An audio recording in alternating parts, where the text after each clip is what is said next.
Malheureux humain que je suis, qui me délivrera de ce corps qui me mène à la mort? Grâce soit rendue à Dieu par Jésus-Christ notre Seigneur. Ils ne sont donc plus condamnés désormais, ceux qui vivent en Jésus-Christ. La logique du souffle, qui est vie en Jésus-Christ, t'a libéré de la loi du péché et de la mort. Là où la loi était impuissante, parce qu'affaiblie par la chair, Dieu agit. En envoyant son Fils fait d'une chair soumise au péché semblable à la nôtre, pour nous éclairer sur le péché, il condamna le péché dans la chair.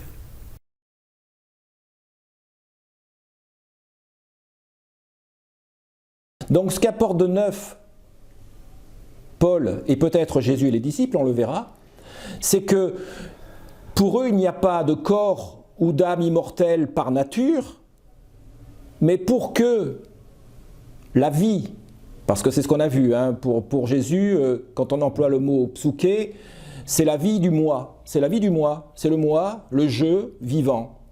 Mais pour qu'il soit réellement vivant et qu'il survive à la mort biologique, il faut qu'il soit nourri par un plus d'énergie divine. C'est-à-dire qu'au fond, il nous dit, et on va retrouver ça dans l'écoute, hein, tout ce qu'on a dit sur l'écoute, on a besoin de Dieu pour être immortel. On a besoin de Dieu pour vivre éternellement. Alors que dans certaines croyances, l'âme est immortelle par nature. Elle se suffit à elle-même, on meurt, l'âme survit. Alors c'est important d'avoir besoin de l'autre avec un grand A, comme on a besoin des autres avec un petit a, pour accéder ensemble au royaume, ou à cet espace Dieu, ou à cet entre-nous, où on sent que la vie circule. Voilà ce qu'on peut dire. C'est pour ça que j'ai trouvé ça intéressant, et de toute façon je m'approche des représentations de Paul, hein, et des premiers chrétiens. Alors ce qu'il faut bien comprendre, c'est que la résurrection des morts, ça c'est une notion qui était portée par les Juifs, qu'ils héritaient eux-mêmes peut-être de leur déportation quand ils ont été en contact avec les Perses. Et on trouve ça dans plusieurs livres. Dans le livre de Daniel, Résurrection des morts, dans le livre des Maccabées, Résurrection des morts, et dans le livre de Job.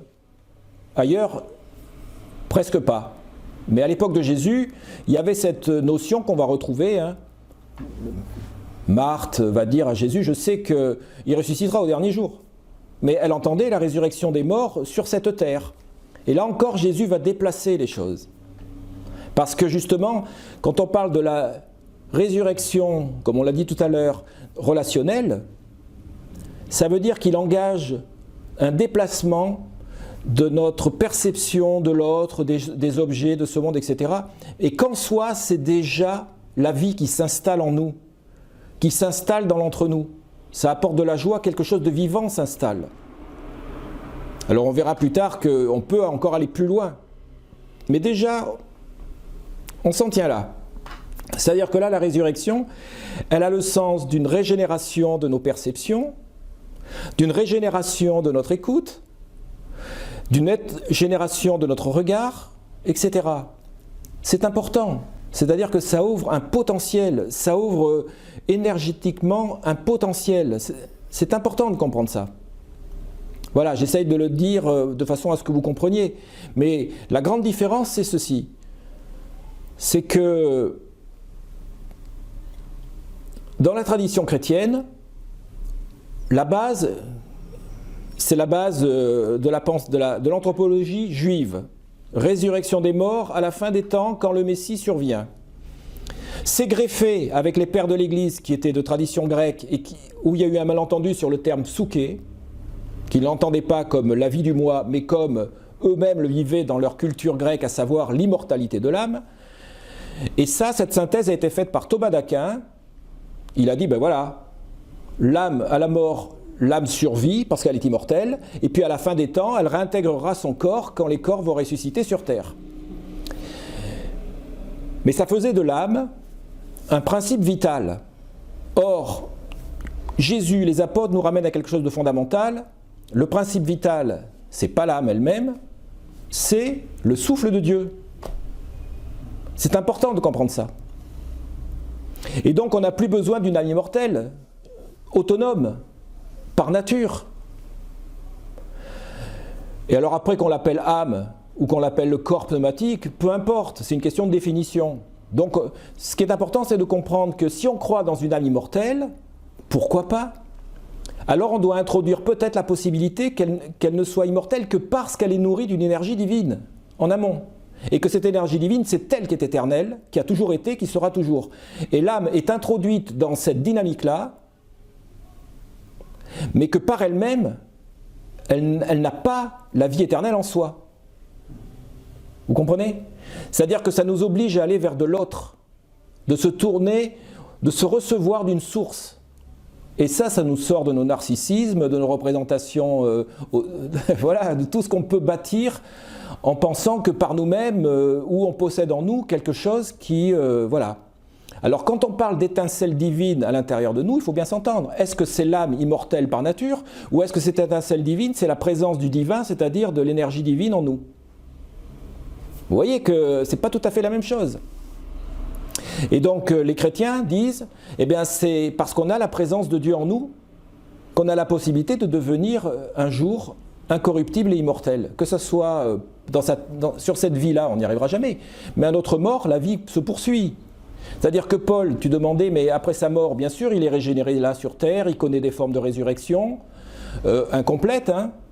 Sa chair est travaillée par le Dieu qui agit, son mental est travaillé par Dieu qui agit, sa perception des choses est travaillée par Dieu qui agit, mais il n'a pas encore fait tout le chemin.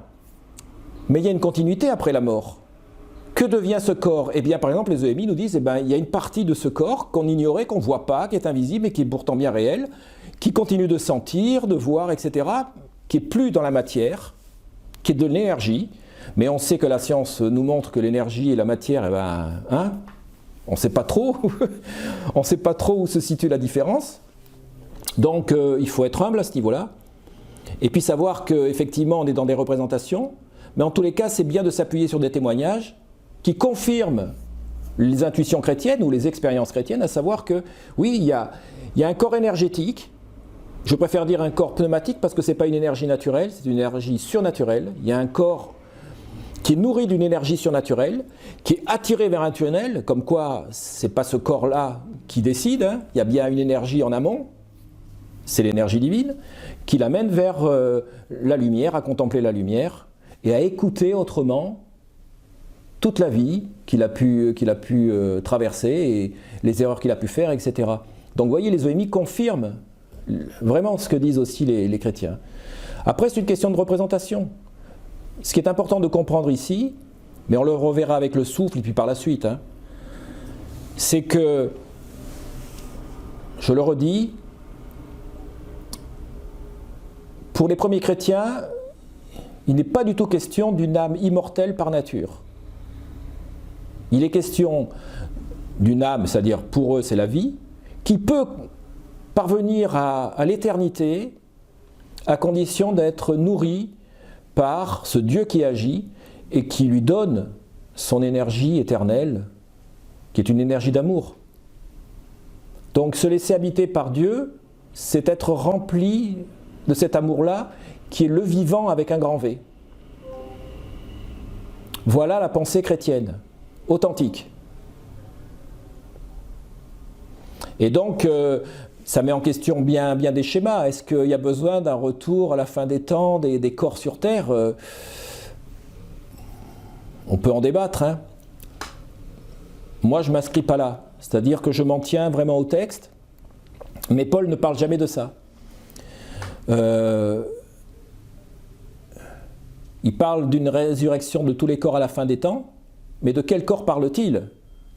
Parce que quand il dit « Qui me délivrera de ce corps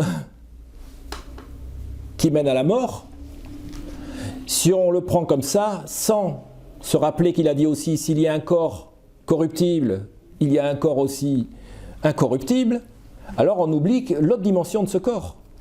Il y a une partie de ce corps, ou en tous les cas ce corps habité par Dieu, change de nature. Mais c'est quelque chose qui se fait, qui est de manière invisible. Il change de nature, pas dans les perceptions matérielles qu'on peut en avoir, mais parce que ce corps commence à percevoir les choses différemment, à entendre différemment, à vivre la relation à autrui différemment. Et ça, c'est la grâce qui travaille ça.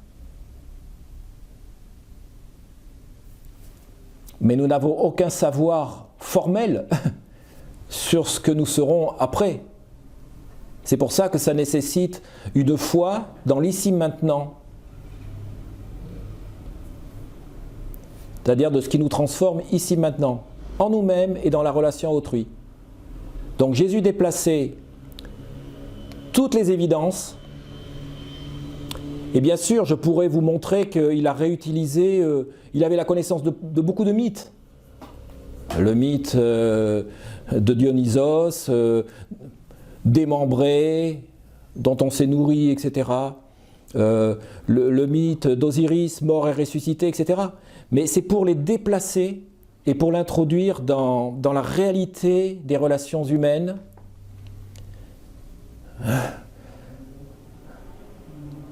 Comment je pourrais vous dire ça? Quand il dit que celui qui a des oreilles qu'il entende, c'est tout à fait tout ce qu'on a dit tout à l'heure. Que celui qui a des oreilles qu'il entende, c'est-à-dire il nous déplace. Et il dit aussi, si je vous dis des choses de la terre et que vous n'entendez pas, est-ce que vous pourriez comprendre si je vous disais des choses du ciel? Ce qui veut dire, c'est que tant qu'on n'a pas expérimenté l'action, ce Dieu qui agit en nous et qui nous transforme, qui nous métamorphose, ça, il va nous transformer, nous métamorphoser, opérer des mutations en nous avant qu'on vive une transfiguration, comme tu l'as dit tout à l'heure. Mais si on expérimente ça, que quelque chose s'ouvre, une confiance, une foi, parce qu'on expérimente qu'il y a une transformation, eh bien on peut dire que c'est Dieu, ce Dieu qui agit dont il parle. Ce Dieu qui agit. Voilà. Et donc à ce moment-là, on peut mettre notre confiance dans cet acte-là, dans cet acte divin. Voilà. Et donc il y a la communion qui commence à naître. Communion avec les autres, communion avec Dieu, et on n'est plus seul dans notre immortalité. Tu comprends la différence ? On est immortel en communion. On est immortel dans cette présence divine. Et pas seulement comme ça parce que c'est notre nature. On a en nous une âme qui, par nature, est immortelle. C'est ça qu'il s'agit d'entendre. La différence avec d'autres traditions. Voilà. Mais je suis sûr que si on creusait un peu et qu'on remontait aux sources de différentes traditions, on retrouverait le même lien au souffle. Parce qu'à l'origine, âme, que ça soit en Chine le Qi, que ça soit l'Atman, etc., c'est le souffle. Simplement, le narcissisme humain a fait qu'on a récupéré, on n'a plus voulu trop dépendre de Dieu et on s'est considéré comme des dieux nous-mêmes autosuffisants. Mais on remonte toutes les traditions, je pourrais vous le prouver. À l'origine, c'est un souffle énergie divine. J'ai assez potassé les trucs pour vous dire que voilà. Donc le Ki, c'est vraiment le souffle. L'Atman, au départ, c'est le souffle. Et ce n'est que par analogie, même chez les Grecs. Psouké, au départ, c'est souffle, ça veut dire souffle. Mais à l'époque des chrétiens, ils ont été obligés de faire une différence entre psouké et pneuma parce qu'on avait oublié qu'au départ, psouké, c'était aussi le souffle. Si vous voulez, les choses évoluent dans les siècles et dans les millénaires.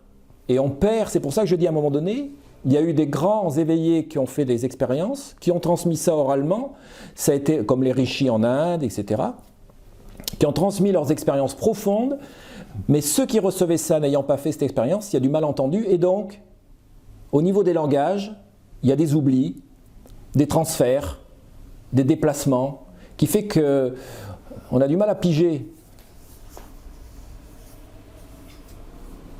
Donc, si je donne toutes ces précisions, c'est justement pour qu'on n'arrive pas sur le texte de Paul avec tous ces malentendus.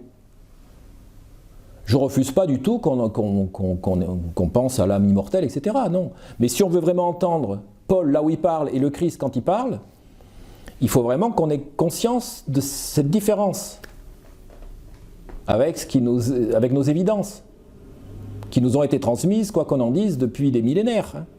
Parce que je parlais des chamans, mais il y a le mythe de Dionysos Zagreus, qui remonte à Orphée, l'orphisme.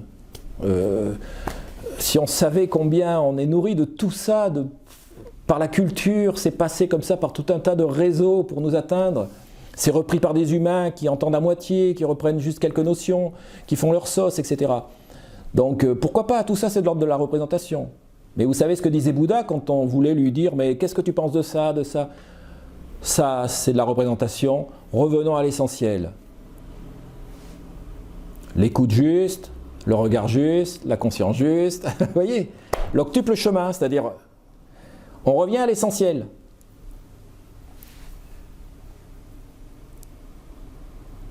Parce que ça, les croyances, comme tu l'as dit, on ne peut pas apporter de preuves là-dessus. Voilà. Et donc il faut s'approcher de l'autre, comme Paul, essayer de comprendre quelles sont ses représentations, à partir de quel vécu, et pourquoi il emploie tel mot à partir de tel vécu, et là on remonte la chose, sans de malentendus. Sinon il y a plein de malentendus. Donc quand on sait que sur le plan anthropologique, Paul, comme Jésus, comme les tout premiers disciples, l'âme, ça n'avait rien à voir avec l'âme immortelle telle qu'on la considère aujourd'hui. L'âme, c'était la vie du moi, de chaque moi individuel. C'était pas une énergie divine, c'était... Voilà. Donc on comprend pourquoi ils ont été obligés d'introduire le mot de souffle de Dieu. Dieu agit. La logique du souffle, qui est vie en Jésus-Christ.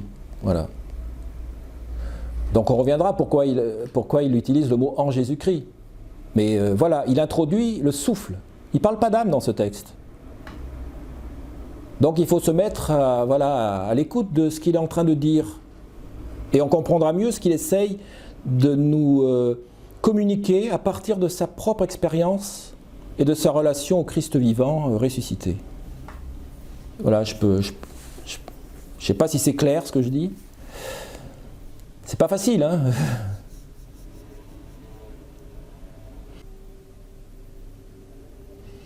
Jésus, il va jamais parler d'âme immortelle. Il va dire « Celui qui croit en moi a la vie éternelle ». C'est-à-dire qu'au fond, il se fait don. C'est ce que dit Paul, hein. Il dit « pour nous éclairer sur le péché ». Alors qu'il a un corps semblable au nôtre, c'est-à-dire un corps qui est fait de chair, etc. Mais il nous éclaire sur le péché. Rappelez-vous, sur le dévoiement, c'est-à-dire sur le malentendu, parce que dévoiement et malentendu, c'est la même chose, hein. Nos perceptions sont faussées dans la masse. Voilà.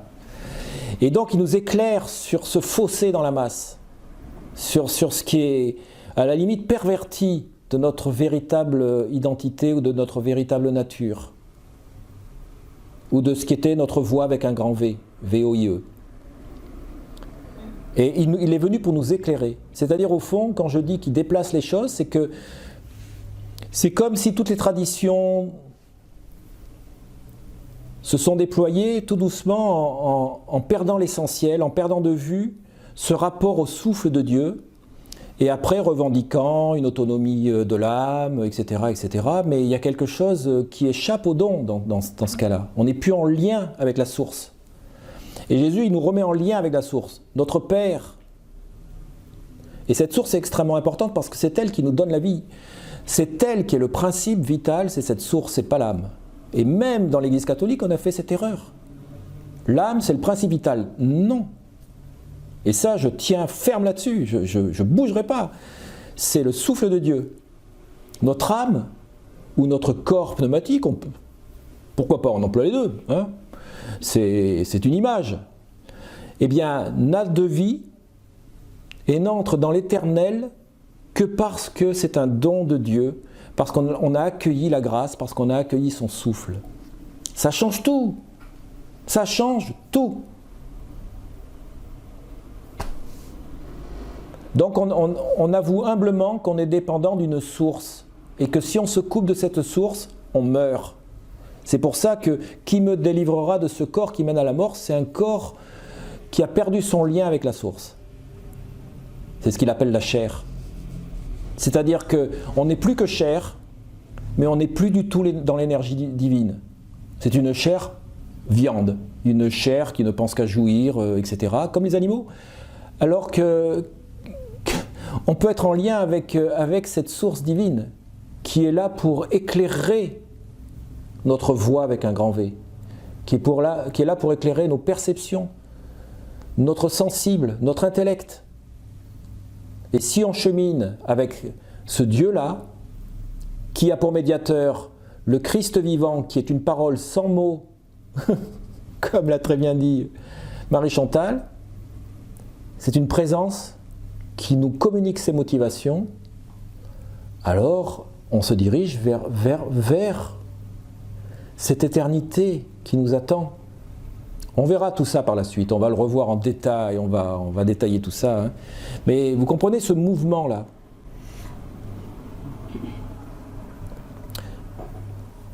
Vous savez, pour les Grecs, c'est le mythe de Dionysos ou de Zagreus, c'est-à-dire c'est un dieu, un jeune dieu qui est enlevé par les titans. Les titans vont le démembrer et le manger tout cru. Zeus est en colère, il réduit les titans en cendres. Mais après, il dit, oui, mais alors, les titans habitaient la terre, c'était des demi-dieux qui habitaient la terre. Alors il se dit, oui, mais là, il n'y a plus rien sur la terre. Donc, à partir des cendres, il crée des humains. Ça, c'est le mythe grec. Mais comme les cendres des titans comportaient une part de divin, et puis les hommes, une part de divin, il crée des humains avec cette part de divin, les cendres. Les hommes ont une étincelle divine en eux. Et c'est là que... Alors ça, c'est un vieux mythe qui remonte au XIIe siècle avant Jésus-Christ. Et c'est de là que Pythagore a repris l'idée d'âme immortelle, qui a été reprise par Socrate, par Platon, etc. Vous voyez, même la pensée grecque philosophique s'enracine dans des mythes. Et ça donne une représentation des choses. Donc, on a en nous une parcelle divine, c'est l'âme est immortelle, etc. Bah oui, mais... Donc tout le monde reprend ça aujourd'hui, mais personne ne sait d'où ça vient. Et la résurrection des morts, eh ben, c'est parce que certains ont fait des expériences sûrement... on enterrait les morts et puis certains se relevaient, ils ne savaient pas pourquoi. Ça a commencé comme ça, et puis après on construit une spiritualité autour, et Jésus doit traiter de tout ça, c'est-à-dire qu'il y en a qui croient en l'immortalité de l'âme à son époque, même là où il vivait, hein. Comme par exemple les Esséniens, comme certains pharisiens. D'autres attendaient la résurrection des morts à la fin des temps. Et Jésus doit traiter tout ça, mais il a la clé si vous voulez. Et donc il déplace les choses tout doucement. La vie, vous pouvez l'avoir maintenant. Qui croit en moi a la vie. Si vous avez la vie, c'est une vie éternelle. Ça veut dire que ça soit ici ou après votre mort, quelque chose demeure. Mais quelque chose demeure parce que vous êtes en lien, quelque chose de vous demeure, mais parce que vous êtes en lien avec le Dieu d'amour. Et c'est moi qui vous réintroduis dans cette proximité avec le Dieu d'amour, parce que moi je le connais. Voilà ce que dit Jésus. Ça change tout ça. On n'est plus dans le mythe, on n'est plus dans des représentations, on est dans l'expérience, dans l'expérimental. Est-ce que vous comprenez ? On est dans l'expérimental. Quand Dieu agit, le souffle de Dieu, quand il agit sur notre chair, il y en a qui l'ont expérimenté là, on sent bien que ça transforme. Et pourquoi ça s'arrêterait ? Ça ne s'arrêtera pas. Nous allons de commencement en commencement. Alors bon, le corps pneumatique dont parle Paul, c'est sûrement pas la réalité ultime. Mais lui, il parle de ce qu'il expérimente, donc voilà. Les EMI, c'est pareil, c'est peut-être pas la réalité ultime. Hein. Vers où on va, on ne sait pas trop. Mais toujours est-il que on est en chemin, la voie. Jésus dit, je suis le chemin. On est en chemin. Je suis la vie. Ah, il nous connecte au souffle divin. Je suis la vérité. On expérimente que ce qu'il dit est performatif. Qu'est-ce qu'on veut de plus ? Là, on n'est pas dans la croyance, on est dans l'expérimental.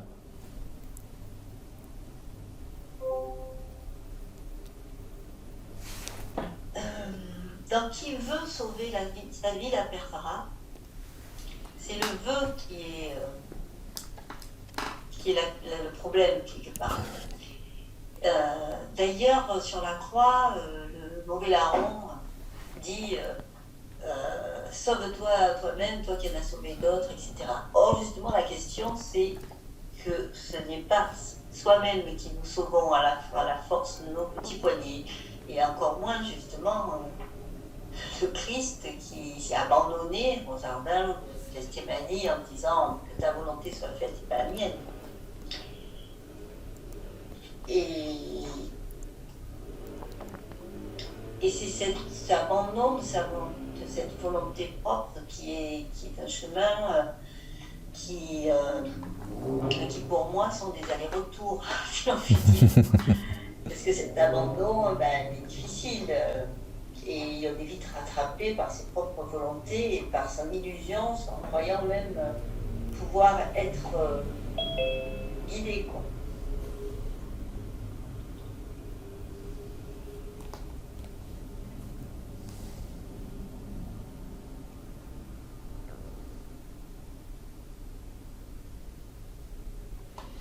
Oui, ce que tu es en train de dire, c'est important parce que on ne peut pas se délivrer tout seul parce qu'on est enfermé justement dans nos conditionnements et qu'il faut bien une source d'ailleurs pour nous ouvrir des portes. C'est pour ça que je parle de murs, de failles par où le souffle peut passer. Et ça ramène à ce que je dis au début de mon livre, à savoir que quand je parle de l'englobante, Platon va parler de la caverne, mais c'est pareil, c'est-à-dire qu'on est pris dans quelque chose de fermé, comme un poisson rouge dans un bocal, et on ne peut pas voir ce qu'il y a derrière.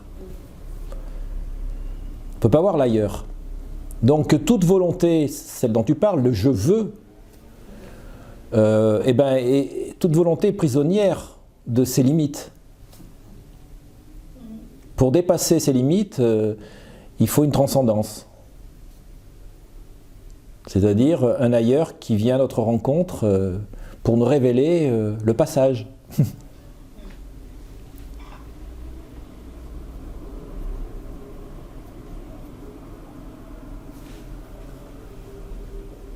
Sinon, on ne fait que se déplacer horizontalement, mais il n'y a pas d'élévation. C'est pour ça que je dis on ne peut pas se tirer par les cheveux.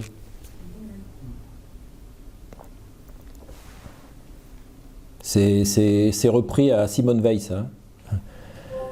Elle dit le manque de grâce, c'est un manque de grâce à deux dimensions. Hein. Parce que serrer les dents, c'est comme se tirer par les cheveux, c'est un manque de grâce, c'est-à-dire que, oui, doublement. Parce qu'on fait la grimace, on serre les dents, et puis on ne compte pas sur l'énergie divine.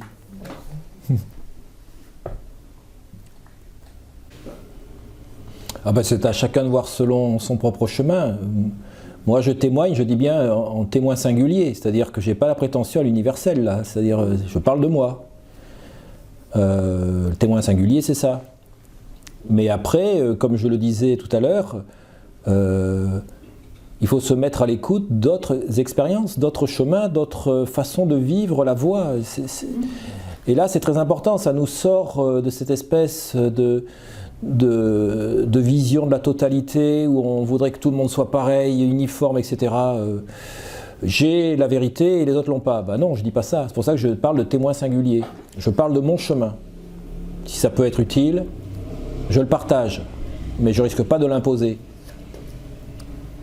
Après, ça dépend des grâces que l'on reçoit, ça dépend de la qualité de sa foi, ça dépend de son enfance, tout joue là-dedans. Hein. Donc il n'y a pas de jugement ni de mesure. Si on commence à entendre ce que je dis sur mon cheminement propre et qu'on y met une mesure, ou qu'on mesure son propre chemin au mien, je crois qu'on fait une erreur.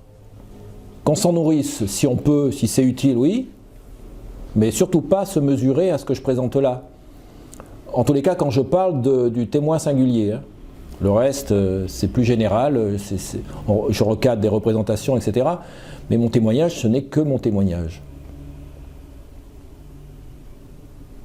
C'est à chacun d'être à l'écoute Cette écoute dont on parlait tout à l'heure. Hein. À l'écoute de soi, en écoutant les autres, en m'écoutant moi bien sûr, mais en écoutant les autres aussi, et en mettant ça en circulation. Et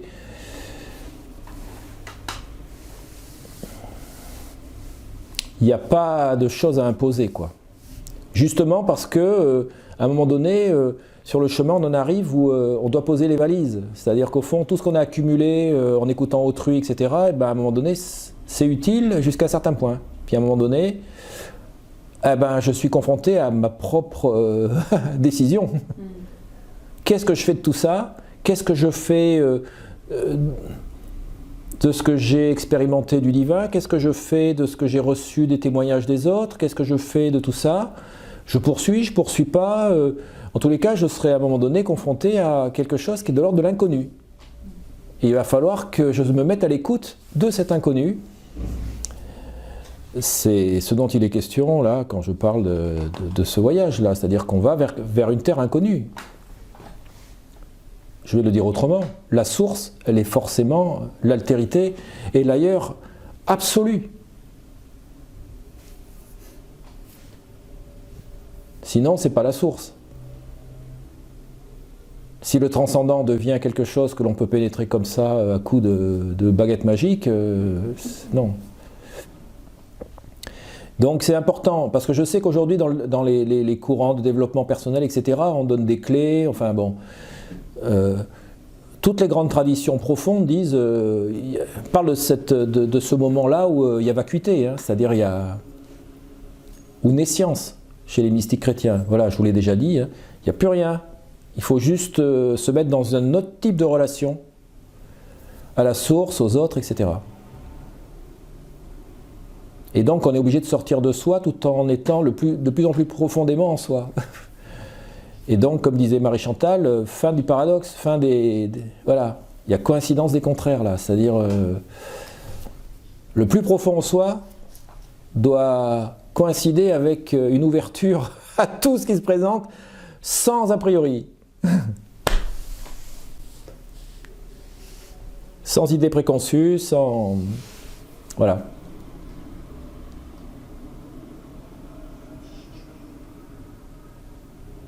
Sinon, on risque d'être en mimétisme par rapport à un maître qui nous précède, etc. Or, Jésus a dit, n'appelez personne votre maître. C'est-à-dire, il ne faut pas être en mimétisme. Parce qu'autrement, on rentre vite en rivalité aussi. Mimétisme, rivalité, voilà. On n'a pas à mesurer. Se mettre à l'écoute.